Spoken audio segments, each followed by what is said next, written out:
న్యూస్కి స్వాగతం. ఈరోజు ముఖ్యాంశాలు. పట్టణంలోని సిపిఐ ఆఫీసులో రైతు సంఘ కార్మికుల సంఘాల సమన్వయ కమిటీ సమావేశం. గ్రామీణ బంధుని కార్మికుల సమ్మెను జయప్రదం చేయాలని పిలుపు.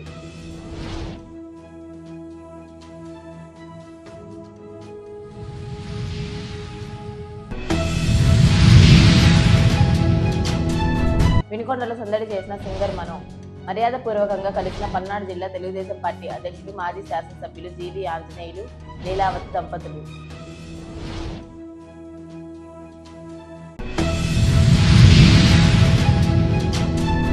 సేవలపురం మండలం శానంపూడి గ్రామంలో జనసేన పార్టీ జెండా ఆవిష్కరణ మహోత్సవం.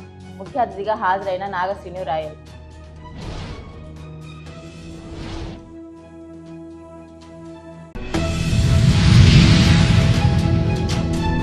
వినుకొండ పట్టణంలోని సిపిఐ ఆఫీసులో రైతు సంఘాలు కార్మిక సంఘాలు సమన్వయ కమిటీ ఆధ్వర్యంలో సమావేశం నిర్వహించారు. ఈ సమావేశంలో అఖిల భారత కిసాన్ మహాసభ రాష్ట్ర అధ్యక్షులు తోట ఆంజనేయులు మాట్లాడుతూ, దేశంలో బీజేపీ అధికారంలోకి వచ్చిన తర్వాత ప్రధానంగా వ్యవసాయ రంగం, కార్మిక వర్గం హక్కులను కాలరాస్తూ వారికి వ్యతిరేకమైన చట్టాలను తీసుకురావడం కోసం నిరంతరం కృషి చేస్తున్నాయన్నారు. భారతదేశంలో వ్యవసాయ రంగాన్ని కార్పొరేట్ శక్తులకు అనుకూలమైన రైతు వ్యతిరేక 3 చట్టాలను తీసుకురావడం కోసం పార్లమెంట్లో చర్చించకుండా బిల్లుని ఆమోదించడం జరిగిందని, అది తెలుసుకున్న రైతాంగం అన్ని సంఘాలు ఐక్య కార్యాచరణంగా ఏర్పడి సంవత్సరం పాటు ఢిల్లీ సరిహద్దుల్లో అనేక ఉద్యమాలు చేపట్టడం జరిగిందన్నారు. ఇటీవల కాలంలో మణిపూర్లో జరిగిన దుర్మార్గమైన సంఘటనలే ఇందుకు ఉదాహరణ అని, ఇలాంటి మతోన్మాద పార్టీలకు వైఎస్ఆర్ పార్టీ, తెలుగుదేశం పార్టీ, జనసేన పార్టీలో మద్దతు ఇవ్వడం అంటే ఈ దేశ రాజ్యాంగాన్ని, తత్వాన్ని పూర్తిగా నిర్మూలించి ఉన్మాద రాజకీయాలకి ప్రేరేపించడమని, అందుకాను రాబోయే ఎన్నికల్లో బీజేపీ దాని అనుకూల పార్టీలను ఎన్నికల్లో ఓడించి భారతదేశంలో లౌకికవాదాన్ని, మత సామరస్యాన్ని కాపాడే లౌకిక పార్టీలు, ఇండియా కూటముల పార్టీలకు మద్దతునివ్వాలని యజ్ఞం చేశారు. ఈ నెల 16న జరిగే గ్రామీణ బంధుని కార్మికుల సమ్మెను జయప్రదం చేయడానికి అందరూ ముందుకు రావాలని రైతు కార్మికులు యజ్ఞం చేశారు. కేంద్ర ప్రభుత్వం అనుసరిస్తున్నటువంటి కార్మిక రైతు వ్యతిరేక చట్టాలకి నిరసన తెలియజేస్తూ జాతీయ కార్మిక సంఘాల అట్లాగే జాతీయ ఐక్య రైతు సంఘాల ఆధ్వర్యంలో ఈ నెల 16వ తేదీన జరగబోయే గ్రామీణ బంధుని జయప్రదం చేయాలని ఇచ్చిన పిలుపులో భాగంగా దానికి సన్నాహక మీటింగ్గా ఈ రోజున ఈ అఖిలపక్ష రైతు సంఘాలు కార్మిక సంఘాల ఈ యొక్క జాయింట్ సమావేశం నిర్వహించడం జరుగుతూ ఉంది. ముఖ్యంగా దేశంలో నరేంద్ర మోడీ అధికారంలోకి వచ్చింది మొదలుకొని ఈ దేశంలో పేద ప్రజల కష్టాలు తీర్చినటువంటి పాపాన పోలేదు. ఆయన చెప్పినటువంటి పద్ధతుల్లో ఈ దేశంలో నేను అధికారంలోకి వస్తే ఆనాడు కాంగ్రెసు ఈ దేశానికి పట్టినటువంటి అనేక రుగ్మతల్ని నేను విడుదల చేస్తాను, కార్మికులకి రైతులకి దేశ ప్రజలకు మేలు చేస్తానని చెప్పి అనేక వాగ్దానాలు ఇచ్చాడు నరేంద్ర మోడీ. ముఖ్యంగా రైతాంగానికి పెట్టినటువంటి పెట్టుబడికి రెట్టింపు గిట్టుబాటు ధరలు కల్పించే విధంగా నేను నా పరిపాలన ఉంటుందని చెప్పాడు. అలాగే కార్మిక చట్టాలు అయితే ఉన్నాయో అవి సరళీకరిస్తాను, అందరికీ మేలు చేస్తానని చెప్పి కార్మికులకు హామీ ఇచ్చాడు. ఈ దేశ ప్రజలకి ఆనాడు గ్యాసు లేదా పెట్రోలు, డీజిలు, సామాన్య మానవుడు వాడుకునే నిత్యావసర సరుకుల ధరలు కాంగ్రెస్ హయాంలో విపరీతంగా పెరిగిపోయినాయి. నేను అధికారంలోకి వస్తే 100 రోజుల్లో ఈ ధరలన్నీ తగ్గిస్తానని చెప్పినటువంటి మాట నరేంద్ర మోడీ. అయితే ఈయన అధికారంలోకి వచ్చింది మొదలుకొని ఇప్పటికీ సుమారు 10 సార్లు పెట్రోల్ రేట్లు పెరగడం జరిగింది. అలాగే ఒక 10 సార్లు కరెంటు ఛార్జీలు పెంచుకోవడం జరిగింది. అలాగే ఈ దేశంలో విపరీతంగా సామాన్య మానవుడు వాడుకునే నిత్యావసర సరుకుల ధరలు విపరీతంగా పెరిగిపోయినాయి.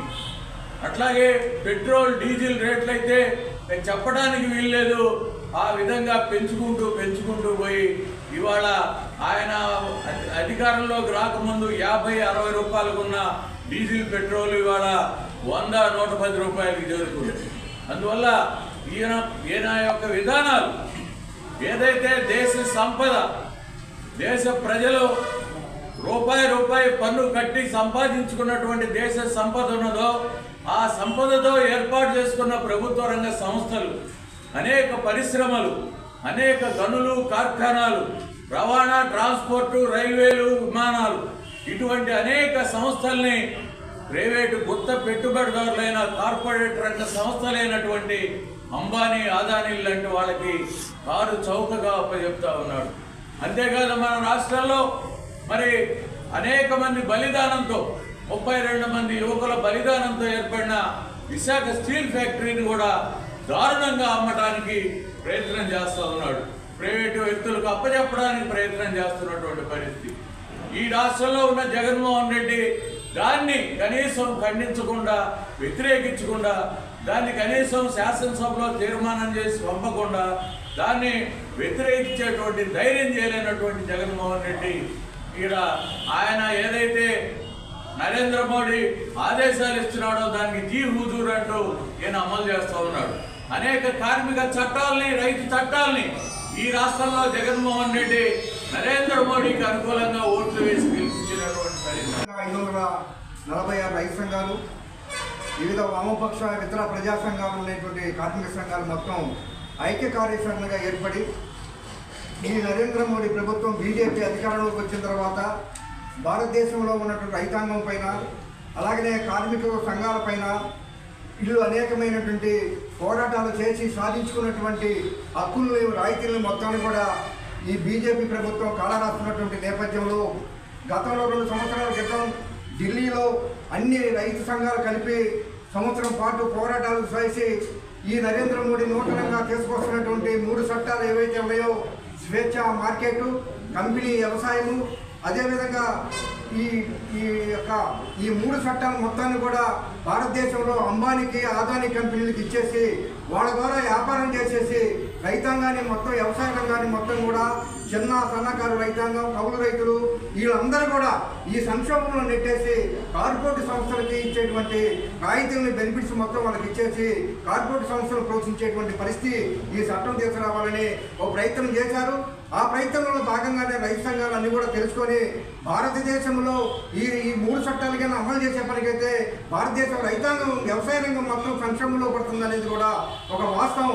దీన్ని ఇప్పుడే ప్రతిఘటించకపోతే లాభం లేదని సంవత్సరం పాటు పోరాటం చేసి ఢిల్లీ సరిహద్దుల్లో ఈ తాత్కాలికంగా సంఘం అప్పుడు వాళ్ళు పెట్టినటువంటి 3 మరి ఏ చట్టాలు ఉన్నాయో వాటిని వెనక్కి తీసుకోవడం జరిగింది. కానీ దీనికి బీజం 1991 సంవత్సరంలో పివి నరసింహారావు గారు ప్రధానమంత్రిగా ఈ దేశానికి ఉన్నప్పుడు జంకెల ప్రతిపాదనలు అని చెప్పేసి భారతదేశంలో అమలు చేయడానికి ఆ రోజునే అగ్రిమెంట్ కుదిరింది. ఆ అగ్రిమెంట్ మీద కుదిరినటువంటి భాగంగానే భారతదేశంలో ఈ రోజున మొత్తం కూడా అటు వ్యవసాయ రంగం మీద, ఇటు కార్మిక వర్గం పైన ఈ ప్రపంచ బ్యాంక్ విధానాలు, శక్తులు అమలు చేయడంలోనే ఇవాళ మొత్తం కూడా భారతదేశంలో వ్యవసాయ రంగం ఇవాళ కౌలు రైతులకి వాళ్ళకి ఎలాంటి బెనిఫిట్స్ లేనటువంటి పరిస్థితి ఉంది. చిన్న సన్నకారు రైతులకి మొత్తం రాయితీలను రద్దు చేసేసి కార్పొరేట్ సంస్థలకి వ్యవసాయాన్ని ప్రోత్సహించిన పరిస్థితి ఉంది. అంటే ప్రపంచ దేశాల్లో మన దేశంలో పండిస్తున్నటువంటి ఆహార పదార్థాలు ఏవైతే ఉన్నాయో ఆ మొత్తాన్ని నుంచి ఇతర దేశాల నుంచి ఈ దేశాన్ని దిగుమతి చేసుకుంటున్నారు. ఉదాహరణకి వాళ్ళ కందులు ఉన్నాయి, బర్మా నుంచి వాళ్ళు ఈ దేశానికి దిగుమతి చేసుకుంటున్నారు. పంచదార ఉంది, పాకిస్తాన్ నుంచి ఈ దేశాన్ని దిగుమతి చేసుకుంటున్నారు. అంటే బర్మాలో ఉన్నటువంటి ఒక రైతు వ్యవసాయం 1 ఎకరం పని చేసే పనికైతే 100 రూపాయలు పెట్టుబడి పెడితే రైతు అందులో 80 రూపాయలు ప్రభుత్వం సబ్సిడీ ఇస్తుంది, 20 రూపాయలు మాత్రమే రైతు కాడ మరి పెట్టుబడిగా పెడుతున్నారు. కానీ దానివల్ల ఏం జరుగుతుంది? 20 రూపాయల వల్ల ఇవాళ కందిపప్పు మార్కెట్లో 25-30 రూపాయలు అమ్ముకుంటే వాడికి లాభం వస్తుంది. కానీ మన దేశంలో ఈ కేంద్ర రాష్ట్ర ప్రభుత్వాలు పరిపాలించేటువంటి ప్రభుత్వాలు రైతాంగానికి ఇస్తుందంటే 3 రూపాయల 75 పైసలు సబ్సిడీ ఇస్తుంది. అంటే ఇక్కడ కందిపప్పు మనం 60 రూపాయల నుంచి 120 రూపాయలు అమ్ముకుంటే కానీ గిట్టుబడి కాదు. వినుకొండలోని గంగినేని ఫంక్షన్ హాల్ నందు సాయిరాం ఇంగ్లీష్ మీడియం స్కూల్ 1వ వార్షికోత్సవ వేడుకలు నిర్వహించినట్లు డైరెక్టర్ ముప్పాల పవిత తెలిపారు. ఈ కార్యక్రమానికి సభ అధ్యక్షులు ఎస్ఎన్ సుభాని మాట్లాడుతూ, ఒక వినూత్నమైన ఆలోచనలతో, కొత్త వరవడితో మారుతున్న కాలానికి అనుగుణంగా సుదీర్ఘమైన అనుభవం గడిచిన ఉపాధ్యాయులతో విద్యా బోధన జరుగు అగ్రగామి సంస్థ అని పాఠశాలను ప్రశంసించారు. ఈ కార్యక్రమానికి ముఖ్య అతిథి మండల విద్యాశాఖ అధికారి సయ్యద్ జఫ్రుల్లా మాట్లాడుతూ, విద్యార్థులకు చదువుతో పాటు శారీరక దారుఢ్యానికి, మానసిక పరిపక్వతకు నాయకత్వ లక్షణాలు పెంపొందించడానికి ఆటలు, సంగీతం, భరతనాట్యం ఎంతగానో దోహదపడతాయని తెలిపారు. జవహర్ నవోదయ సీటు సాధిస్తుంది రేపు 81.25 వచ్చింది. నా పేరు వచ్చేసి షేక్ రాజావర్ధన్ అండి. మా ఊరు వచ్చేసి చందోల్ గ్రామం, బాపట్ల డిస్టిక్ రీసెంట్గా. సో మేము మా నాన్నగారు రైస్ మిల్ ఆపరేటర్ అనమాట. ఐ థింక్ అందరికి ఐడియా ఉంటుంది రైస్ మిల్ అంటే. మా నాన్నగారి ఉద్యోగం రీత్యా మేము లక్ష్మీపురం గ్రామం, కాకుమాన మండలం అనే విలేజ్లో ఉన్నాము. ఆ విలేజ్లో మోర్ దెన్ ఒక 20 హౌసెస్ ఉంటాయి అంతే. నా ఎడ్యుకేషన్ వచ్చేసి 6th to 10th వచ్చేసి జెడ్పిహెచ్ఎస్ స్కూల్ చిన్నలింగాయపాలెం అని ఉంది. చాలా పెద్ద స్కూల్ అనమాట మండలంలోనే. అందులో నేను 6th to 10th దాకా చదివాను అనమాట. సో ఆ స్కూల్లో నేను చదువుతున్నప్పుడు నా స్కూల్లో physical education teacher PET Manohar గారు నన్ను చూసి నేను స్విమ్మింగ్ చేయడాన్ని, దీనిలో టాలెంట్ ఉంది, నాకు టాలెంట్ గుర్తించి నన్ను ఆయన సొంత డబ్బులు పెట్టుకొని గుంటూరులో కానివ్వండి, బెంగళూరు కానివ్వండి పంపి నాకు ప్రాక్టీస్ ఇప్పించడం జరిగింది. ఆ తర్వాత నేను సాయి సెంటర్కి సెలెక్ట్ అయ్యాను. అలాగే ఇంటర్నేషనల్స్కి వచ్చేసి నేను 6 కంట్రీస్ రిప్రజెంట్ చేశాను. Kazakhstan, Dubai, Malaysia, Singapore, Pattaya and Turkey దేశాలకి వచ్చాను. వీటికి వెళ్ళడానికి మోర్ దెన్ నాకు ఒక 10 lakhs అయ్యింది. నేను స్టార్టింగ్ స్టేజ్లో స్కూల్కి వెళ్ళగలిగేటప్పుడు మా ఊరు లక్ష్మీపురం నుంచి మా జెడ్పిహెచ్ఎస్ స్కూల్ ఏదైతే చెప్పానో 3 kilometers ఉంటుంది. ఆ రూట్ వెళ్తే 3 kilometers, పొలాల నుంచి అడ్డంగా వెళ్తే 1.5 kilometers వస్తుంది. అలా నడుచుకుంటూ బస్ ఫెసిలిటీ కూడా ఉండేది కాదు. ఆ స్టేజ్లో నేను అలా నడుచుకుంటూ వెళ్ళి చదువుకున్న స్థాయి నుంచి ఒక 6 దేశాలకు రిప్రజెంట్ చేయగలిగాను అంటే అది కేవలం నా గురువు గారు నాకు ఇచ్చిన చూపెట్టిన దారి, వారు నాకు నేర్పించిన నడవడిక. సో నేను విద్యార్థులకు మరీ ముఖ్యంగా ఏం చెబుతానంటే, మీరు తీసుకున్న లక్ష్యం కోసం నిరంతరం మీ గురువులు చెప్పే విద్యను బోధిస్తూ మీ గురువు గారు చూపెట్టే దారిలో వెళ్తే మీరు సాధించాలనుకున్నది చాలా సులువు అవుతుంది. గురువు లేని విద్య కాదు, విద్య లేని జీవితం విద్యే కాదు. ఎందుకంటే ఎడ్యుకేషన్ లేనిది మీరు ఇవాళ రోజుల్లో ఇవాళ సొసైటీలో బతకాలి అంటే చాలా కష్టం. బతకడం కంటే కూడా విలువలు తెలియాలి. ముందు ఆ విలువలు తెలుసుకోవాలన్నా మీకు మినిమం బేసిక్ స్కిల్ ఉండాలి. స్కిల్స్ రావాలంటే అది కేవలం ఎడ్యుకేషన్ వల్లే వస్తుంది, మీకు ఎడ్యుకేషన్ వల్లే నడవడిక వస్తుంది. అలాగే మరీ ముఖ్యంగా పేరెంట్స్ అండి, ఇవాళ రోజుల్లో చూస్తున్నాము, ఆల్రెడీ సార్ చెప్పారు, ఏదైతే పిల్లలు ఉన్నారో మీ పిల్లల్ని స్కూల్ మేనేజ్మెంట్కి కానివ్వండి, ఉన్న విద్యా స్టాఫ్ కానివ్వండి, స్కూల్ స్టాఫ్కి మీరు పూర్తిగా స్వేచ్ఛనివ్వాలి. మీరు అలా స్వేచ్ఛనివ్వకుండా వాళ్ళు కొట్టారనో తిట్టారనో గొడవ చేసినందువల్ల లాస్ అయ్యేది మీ పిల్లలేనండి. ఒక గురువు విద్య చెప్పే గురువు వాళ్ళ సొంత పిల్లలతో పాటు సమానంగా చూడగలిగే ఒక గురువు మాత్రమే అలా సమానంగా వాళ్ళ పిల్లలతో చూడగలుగుతారు విద్యార్థులు. ఇలా ఇంకెవరు అలా తీసుకోలేరండి. వేరే పిల్లల్ని వాళ్ళ సొంత పిల్లల్లాగా తీర్చేలేదు. టీచర్ కొట్టారు అంటే అది నీ యొక్క భవిష్యత్తు బాగుండాలని, నీ యొక్క విద్య ఇంప్రూవ్మెంట్ అవ్వాలని నిన్ను దగ్గర తీసుకొని ఇచ్చేస్తారు కానివ్వండి, వేరే ఉద్దేశంతో కాదు. అలాగే ఈ కళాశాలలో ఉన్న ప్రతి విద్యార్థులు చాలా అదృష్టవంతులు. నేను ఎందుకు చదువుతున్నానంటే ఈ మాట, చంద్ర నాకు మోర్ దాన్ 15 years అబౌవ్ నుంచి తెలుసు. నాకు 15 సంవత్సరాల నుంచి చంద్ర నాకు బెస్ట్ ఫ్రెండ్. సో తను స్కూల్ పెట్టడం స్టార్ట్ చేసే ముందు నాకు కాల్ చేసి నన్ను అడిగాడు, ఇలా చేద్దాం అనుకున్నా కజా స్కూల్ పెట్టాలనుకుంటున్నా, నీ ఒపీనియన్ ఏంటి అని. నేను చంద్రాన్ని ఒకటే అడిగా, చంద్ర ఎందుకు రాంగ్ స్టెప్ వేస్తున్నావు ఒకసారి ఆలోచించుకో. నీకున్న సర్కిల్ ఐఏఎస్ఎల్ కానివ్వండి, ఐపీఎస్ఎల్ కానివ్వండి, జిల్లా స్థాయి అధికారులు చాలా మంది తెలుసు అతనికి. సో చాలా మంది దగ్గర వర్క్ కూడా చేశాడు. నీకున్న సర్కిల్ ఐఏఎస్ ఐపీఎస్ ఏ జిల్లా స్థాయి అధికారి దగ్గరికి వెళ్ళి నాకు ఇలా హెల్ప్ కావాలి సార్ అని అడిగితే, ఏదో ఒక బిజినెస్ నువ్వు ఈ స్కూల్ మీద ఇన్వెస్ట్ చేసేదాన్ని బట్టి నువ్వేదో బిజినెస్ ఏదో చేసుకోవచ్చు చంద్ర, లైఫ్ టైం సెటిల్మెంట్ అయిపోతుంది అని నేను అన్న క్వశ్చన్కి చంద్ర ఏమన్నాడంటే, ఇది మా నాన్నగారి కళ, మా నాన్నగారి లక్ష్యం, ఈ విద్యా స్కూల్స్ నిర్మించాలి అనేది అని చెప్పడం జరిగింది. దానికి తోడు అప్పుడు ఏమన్నాడంటే నాతో, నేను ఇంకో విషయం కూడా చెప్పాను, స్కూల్ అనేది సామాన్యమైన విషయం కాదు చంద్ర, ఇవాళ రోజుల్లో చాలా పెద్ద పెద్ద స్కూల్స్ ఉన్నాయని. అలాంటి స్కూల్స్ ఉన్న కాడ నువ్వు ఒక స్కూల్ పెట్టాలి అనుకుంటావంటే ఇంకోసారి ఆలోచించమంటే, నేను స్కూల్ని బిజినెస్ లా చేయాలి అనుకోవటం లేదు, విద్యని వికసింపజేయాలి అనుకుంటున్నా అన్నాడు. దానికి నాకు నా గురువులు సయ్యద్ గారు ఉన్నారు, అలాగే మా జిల్లాకి మంచి ఎంఈఓ గారు ఉన్నారు మా మండలానికి. వారి ఆధ్వర్యంలో నేను నడుచుకుంటూ ముందుకెళ్తాను. నాకు సంబంధించిన ఏ విషయమైనా వారు ఉన్నారు నా వెనకమాల, అలాగే నాకు మంచి ఆప్తులు ఉన్నారు అని చెప్పడం జరిగింది. సో అందుకని నేను చెబుతున్నాను, చంద్రకు చాలా స్ట్రగుల్ పడ్డాడు. అలాగే స్ట్రగుల్స్ ఫేస్ చేసిన వాళ్ళ నుంచి వచ్చే విజయం చాలా గొప్పగా ఉంటుంది. ఆ విజయమైన వ్యక్తి ఆధ్వర్యంలో నడుస్తున్న స్కూల్లో మీరు అంతా ఉండడం అదృష్టం అండి.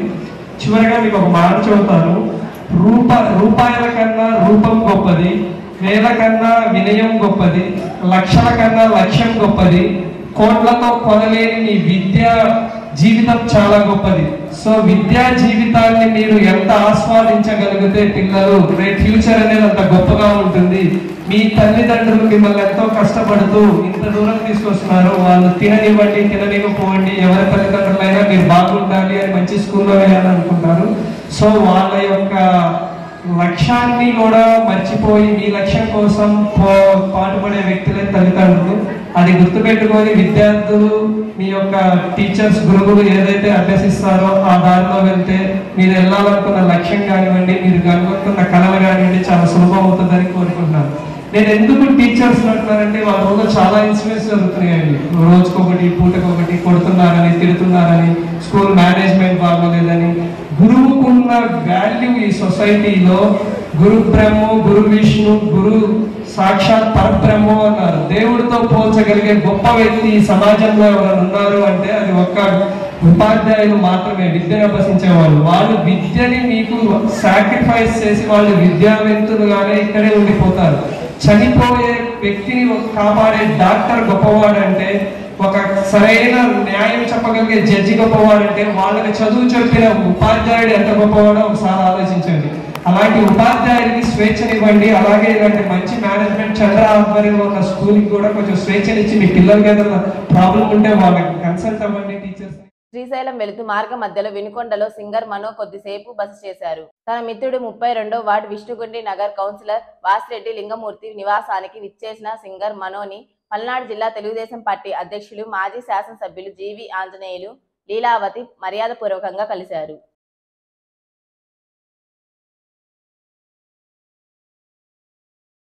సేవలపురం మండలం శానంపుడి గ్రామంలో జనసేన పార్టీ జెండా ఆవిష్కరణ మహోత్సవం చేపట్టారు. కార్యక్రమానికి ముఖ్య అతిథిగా నియోజకవర్గం జనసేన పార్టీ సమన్వయకర్త కొంజేటి నాగశ్రీను రాయల్ హాజరై జెండా ఆవిష్కరణ చేశారు. అనంతరం సభను ఉద్దేశించి ప్రసంగించారు. రాష్ట్రంలో జగన్ ముఖ్యమంత్రి అయ్యాక కొత్త దందాలు మొదలు పెట్టాడని టీడీపీ పొన్నూరు మాజీ శాసనసభ్యులు ధూళిపాల నరేంద్ర ఆరోపించారు. ప్రభుత్వానికి వచ్చే ఆదాయం కన్నా జగన్ కు వచ్చే ఆదాయం ఎక్కువ అన్నారు. మైనింగ్ సెషన్స్ అనేది ప్రభుత్వ పరం కాకుండా తమ సొంత వారికి కట్టబెట్టారని, ప్రభుత్వ ఆదాయం పెరిగే కొద్దీ అన్ని తమ బినామీలకు అప్పగించారని, అధికారంగా మైనింగ్ చేసే వారికి ఇవ్వాలన్నారు. ప్రభుత్వానికి దొంగ బిల్లులు చూపించి అక్రమ బిల్లులు వసూలు చేస్తున్నామన్నారు. జగన్మోహన్ రెడ్డి ఈ రాష్ట్రంలో ముఖ్యమంత్రి అయిన దగ్గర నుండి అధికారాన్ని ఉపయోగించి కొత్త కొత్త దందాలకి పాల్పడటం మనం చూసాం, దోపిడీకి పాల్పడటం మనం చూసాం. దీనిలో ప్రభుత్వానికి వచ్చే ఆదాయం కంటే తన బినామీ వ్యక్తులకు వచ్చే ఆదాయం, దాని ద్వారా జగన్మోహన్ రెడ్డికి వచ్చే ఆదాయం పెంచుకునే విధానాలు ఈ 4 సంవత్సరాల 9 నెలల కాలంలో అనుసరించడం జరిగింది. ప్రభుత్వాల ఆదాయాలు పెరగల, కానీ వాళ్ళ సొంత కంపెనీల ఆదాయాలు పెరుగుతాయి. ఆయన చుట్టూ ఉన్న సోకాళ్ళు దోపిడీదారుల ఆదాయాలు పెరుగుతాయి. అదేవిధంగా ఆయన యొక్క ప్రైవేట్ కలెక్షన్ బ్రహ్మాండంగా పెరుగుద్ది. ఎన్ని రకాల దోపిడీ ఉందో అన్ని రకాల దోపిడీలకి ఈ ప్రభుత్వం నాంది పలికింది. ఈ మధ్యనే ఒక కొత్త దోపిడీకి మనం చూసాం, శాండు, మైను, లిక్కరు, రకరకాల దోపిడీలు చూసాం. కొత్తగా ఈ ప్రభుత్వం ఎప్పటి నుంచో ఉన్న విధానాన్ని వదిలిపెట్టి మైనింగ్ సెస్ అనేది ప్రైవేట్ ఏజెన్సీలకి అప్పచెప్తే స్థిరమైన ఆదాయం వస్తుంది, ఆదాయం పెరుగుతుంది అని చెప్పి తమకు సంబంధించిన దగ్గరగా ప్రభుత్వానికి దగ్గరగా ఉండే వ్యక్తులు ఎవరైతే ఉన్నారో వాళ్ళకి అప్పనంగా కట్టబెట్టడం జరిగింది. చిత్తూరు జిల్లాలు చూస్తే పెద్దిరెడ్డి మనుషులకి, శ్రీకాకుళం జిల్లా ఒక వాళ్ళకి, అలా ఇప్పటివరకు 6 జిల్లాల్లో మొదలుపెట్టారు. ప్రయోగాత్మకంగా చిత్తూరు జిల్లాని మొదలుపెట్టి అనంతపూరు, కడప, శ్రీకాకుళం, ఈస్ట్ గోదావరి, అదేవిధంగా మన గుంటూరు జిల్లా. ఏం చెప్పారు? మొదట స్థిరమైన ఆదాయం వచ్చుద్ది, ప్రభుత్వ ఆదాయం పెరుగుద్ది అని చెప్పి నమ్మబలికి తమ బినామీలకి అప్పచెప్తే ఈ బినామీలు ప్రైవేట్ దందాకి తెరదీయటం జరిగింది. మన జిల్లానే చూసుకుంటే మన జిల్లా ఉమ్మడి గుంటూరు జిల్లా ఏఎంఆర్ వాళ్ళకు వచ్చింది. వాళ్ళు 10 కోట్లు కడతాం నెలకని చెప్పి పాడవాడారు. వాళ్ళు బిల్లులు మీరు చూస్తే అనధికారికంగా ఇక్కడ మైనింగ్ డిపార్ట్మెంట్ యొక్క బాధ్యతే లేదు. బిల్లులు ప్రింట్ చేసేదాళ్లే. ఎన్ని ప్రింట్ చేస్తారో తెలియదు, ఎన్ని ప్రభుత్వానికి లెక్క చెప్తారో తెలియదు, ఎవరికి ఇచ్చారో తెలియదు. ఖచ్చితంగా ప్రభుత్వం యొక్క విధానం ప్రకారం వాళ్ళు మైనింగ్ ఏ అయితే ఉన్నాయో కంపల్సరీగా మైనింగ్ చేసేవాళ్ళు. అందుట్లో ఎవరికి ఉండాలి? ప్రైవేట్ దందా చేసేవాళ్ళకి కాదు, మైనింగ్ దోపిడీ చేసేవాళ్ళకి కాదు. అధికారికంగా మైనింగ్ పర్మిషన్ ఎవరికైతే ఉంటాయో అధికారికంగా మైనింగ్ పర్మిషన్ ఉన్న వాళ్ళకి ఇవ్వాలి. పుస్తకాలు ప్రింట్ చేసేది వాళ్ళే. ప్రింట్ చేసిన వాళ్ళు ఖచ్చితంగా ఏ మైన్కి అయితే ఇచ్చారో మీరు కనుక స్కాన్ చేస్తే ఆ మైన్ యొక్క వివరాలు రావాలి. కానీ ఇక్కడ ఆ వివరాలు ఏమి ఉండవు. నువ్వు స్కాన్ చేస్తే మన హోటల్కి వెళ్ళి స్కాన్ చేస్తే ఆ హోటల్ మెనూ అన్న వచ్చుద్ది. కానీ ఇక్కడ స్కాన్ చేస్తే వాళ్ళ వెబ్సైటు రాదు, వాళ్ళ మైనింగ్ వివరాలు రావు, ఎవరికి ఇచ్చిందో రాదు, ఏమీ రాదు. అంటే ఇది చాలా పెద్ద దోపిడీకి జరుగుతూ ఉంది ఈ మైనింగ్ సెస్ వసూళ్ళలో. నాకు తెలిసి ఈ 6 ఉమ్మడి గుంటూరు జిల్లాతో కలుపుకొని వాళ్ళు పాట పాడినప్పుడు పాట అమౌంట్ కట్టారు తప్పితే మిగతా నెలల్లో ఆ అమౌంట్ కట్టిన వాళ్ళు ఎవరూ లేరు. మన జిల్లాలోనే మనం చూస్తే 10 కోట్లకు పాడితే వాళ్ళు 20 కోట్లు వసూలు చేస్తున్నారు. ఈ 10 కోట్లలో కూడా వాళ్ళు ఏం చెప్తా ఉన్నారు? గవర్నమెంట్ పనులు ఏదైతే పంచాయతీ రాజో ఆర్ఎండ్బినో ఇంకొక పంచాయతీలోకి సంబంధించిన వర్క్స్ ఉంటే వాటికి సంబంధించినవి చూపెట్టి అవి ఎప్పుడో వస్తాయి, ప్రభుత్వానికి ఇప్పుడు రావు, 2 ఏళ్లకో 3 ఏళ్లకో వస్తాయి.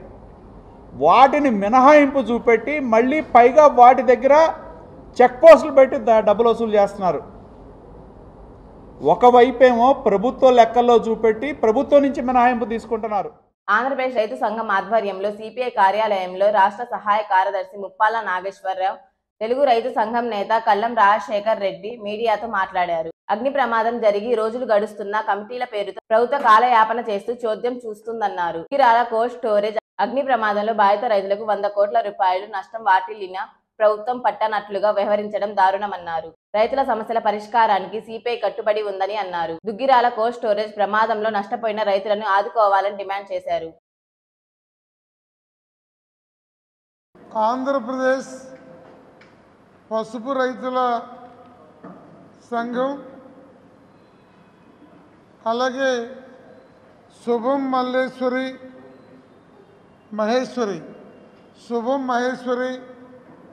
కోల్డ్ స్టోరేజీ అగ్ని బాధిత పసుపు రైతుల సమాఖ్య ఆధ్వర్యంలో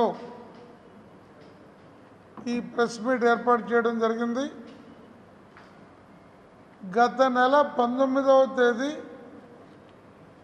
దుగ్గిరాలలో ఉన్న శుభం మహేశ్వరి కోల్డ్ స్టోరేజీ అగ్ని ప్రమాదం జరిగింది. సుమారు 700 మంది పైచిలకు రైతులు మెరుగైన ధర వచ్చినప్పుడు క్వాలిటీ చెడకుండా నిల్వ కేంద్రంగా ఉన్న కోల్డ్ స్టోరేజీలో తమ పసుపు బస్తాలని దాచుకున్నారు. దానికి రెంట్ కడతారు, ఇన్సూరెన్స్ కూడా రైతులు కోల్డ్ స్టోరేజీకి చెల్లిస్తారు.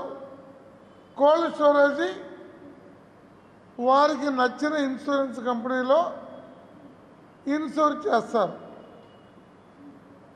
ఈ 700 మంది రైతులకి సంబంధించి సుమారు 1,15,000 బస్తాలు అందులో నిల్వ చేయబడ్డాయి.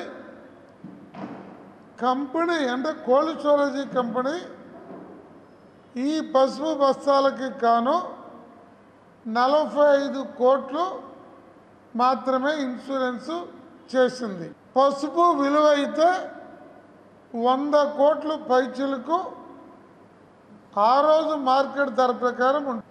రైతులు తమ రక్త మాంసాలను వడ్డీ రేయి పగలనే తేడా లేకుండా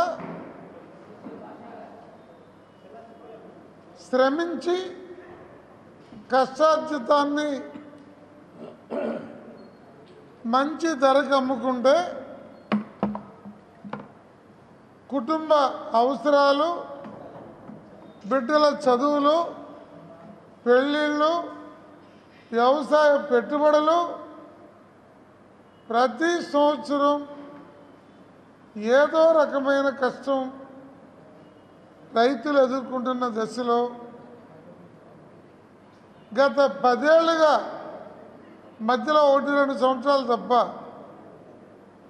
పసుపు రైతులకి మంచి ధర లేని పరిస్థితుల్లో దీర్ఘకాలంగా దాచుకునే వాళ్ళు కూడా ఉన్నారు. జిల్లా కలెక్టర్ వివిధ శాఖల అధికారులతో 11 మందితో కమిటీ వేశారు. కమిటీ 3వ రోజు విజిట్ చేసింది. రైతుల మనోభావాలు తెలుసుకుంది.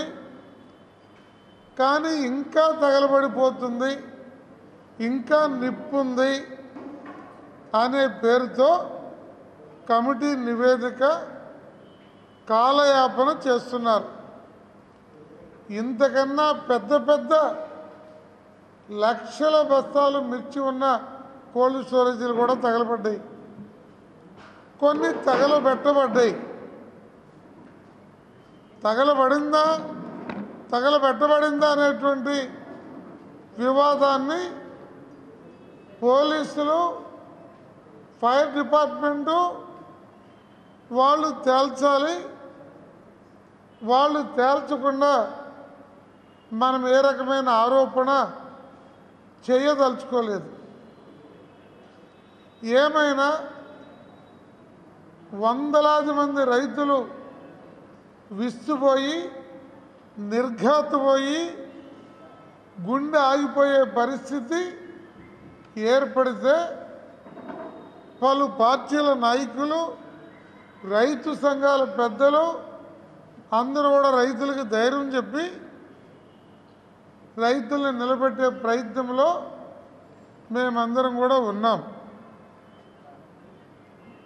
ఇక్కడ పార్టీలు వ్యవహారాలు లేదు, కానీ రాష్ట్ర ప్రభుత్వం నుండి వినుకొండ న్యూస్ సమాప్తం. తిరిగి రేపటి న్యూస్తో కలుద్దాం. అంతవరకు సెలవు. నమస్కారం.